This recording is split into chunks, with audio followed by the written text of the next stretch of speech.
guys, gonna do the BMC replacement air filter on the Alfa Romeo Giulia Quadrifoglio. I'm just gonna show you the filter. I'm gonna give you guys a very important tip on installing any of the oiled gauze filters, whether it's K&N, Air-Aid, BMC. Tool selection, we have my Makita right angle. I have a driver bit attached to that. Some of my nylon wedges, flat blade screwdriver, 1/4-inch drive ratchet with a 7mm socket. So I'm going to show you guys in a couple of minutes how to do that. But before we get started, let me just explain to you a little bit about the quick tip I want to show you guys. We're back. So before we go further, I just want to explain to you a little bit about these oiled filters and something that I've learned well over 20 years ago. I was the BMC importer for all of North America. Same thing with a lot of other filters coming out of Europe. I've sold thousands of these filters, primarily Ferrari, Maserati, Lamborghini, Porsche, vice versa. So the issue with these oil filters, and you got to be really careful, we see the problem a lot today with K&Ns, is that they over oil the filter. So what happens is when you over oil the filter and you go put it in the car, and especially if you do an ECU tune or an exhaust mod and you're really driving the car hard, that oil gets sucked in through the inlet tubes, gets on the metering sensor on the throttle bodies, and will cause a check engine light, will cause the sensor to fail. The dealer will void your warranty almost immediately. There was bulletins that were sent out in 2005 that I still have in my filing cabinet from Ferrari, Maserati, North America, voiding warranties because of these issues. Porsche had the problem, 993s, 996, 997s. I've been in the game a long time, so what I usually do, this one seems to be a hell of a lot better than they were in the last 15 plus years. I throw either newspaper or some shop towels down, and I take some compressed air and I'll blow through the filter 2 or 3 times just to catch any excess oil that's going to be on the gauze material, because we don't really need that. Also, another thing too, they sell the cleaning kits with the oil. I've seen guys that saturate these things, they make a total mess, they throw it in the car and they drive the car for a couple of days, they got a check engine light, they don't know what's going on.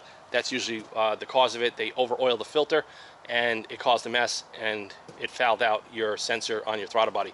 So let me just show you guys quick. I'm going to get some shop towels and we're going to blow this out for you. Alright, so I got the filter placed underneath 2 double layers of Scott's shop towels. We're just going to blow it out quick.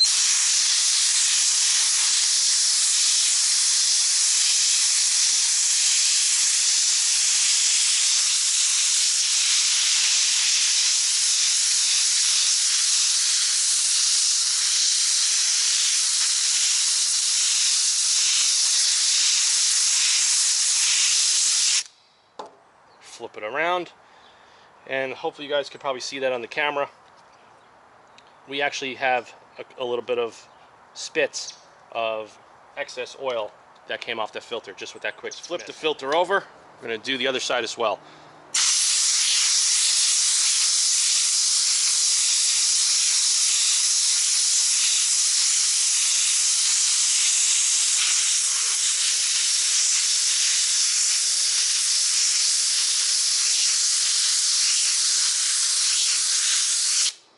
And that's it. So let's look at the Scott's shop towel. Like I said, it's tough to see on camera, but there's definitely some excess oil that got spitted out of the filter.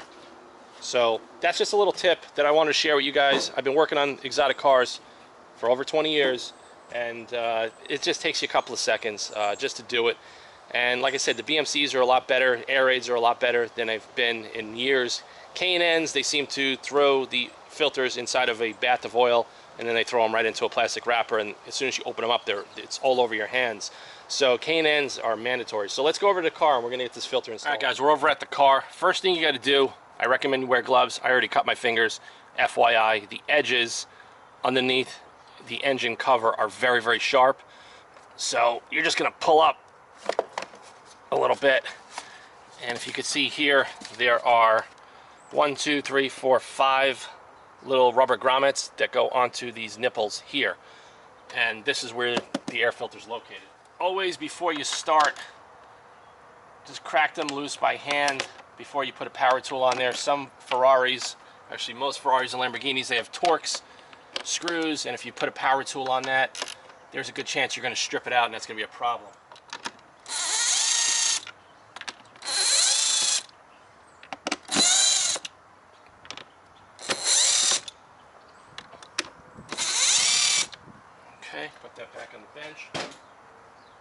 let's see what we got here.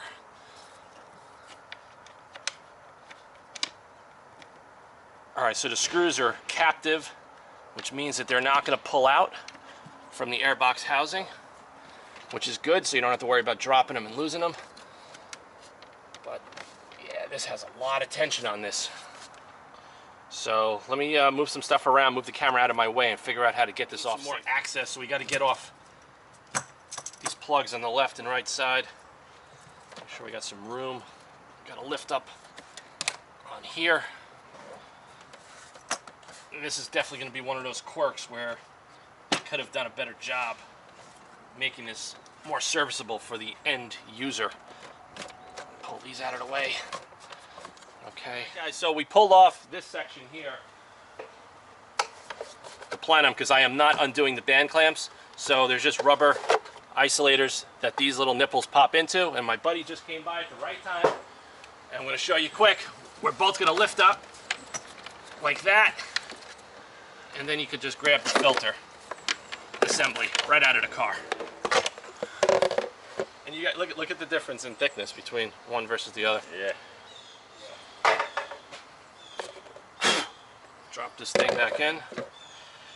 I think they could have made this car a little bit more user-friendly for someone getting the filter out. Yeah. What do you think? Yeah, a little easier.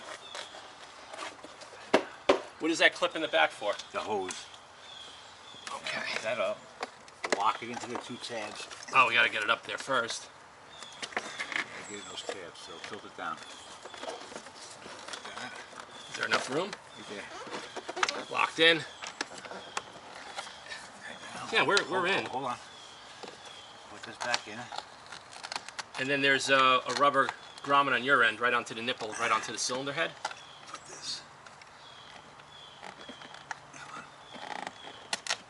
Yeah, it's definitely a two-person job, unless you want to rip the entire intake tubing off. I can't feel it. It's in. You're in. Yeah, right there. You ready? Drop it down. Snug up these bolts first. Yeah, let's do that. And then reverse procedure by putting the other piece back in. That's it. Just like that. And, all right, hold on. So we got grommets here and here. So should we... These two there, here and here. If you want, you put a little silicone? for a little bit.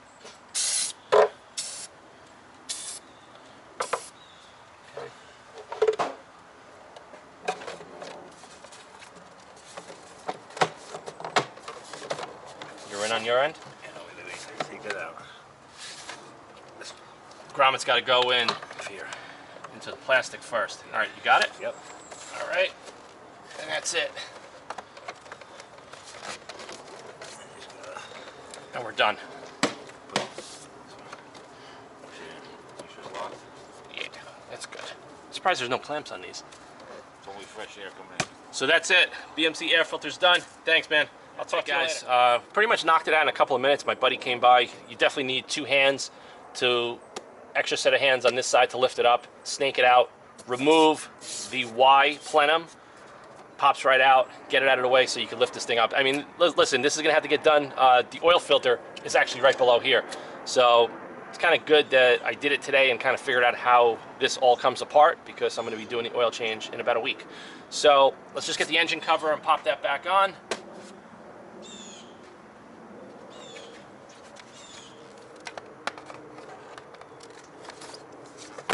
And that's it. So any questions, comments, post it below. This is going to help with mid-range and top end when you're fully in the throttle. Now that we did the X-pipe, now you want it to breathe better up here. You want the exhaust gases to come out quicker. That's going to definitely give this car a little bit more of a boost. Not like it really needs it, but every little bit helps. See you guys soon. autofanatic@yahoo.com. Stay tuned to the channel for more Alfa Romeo Giulia Quadrifoglio content. Time to go drive.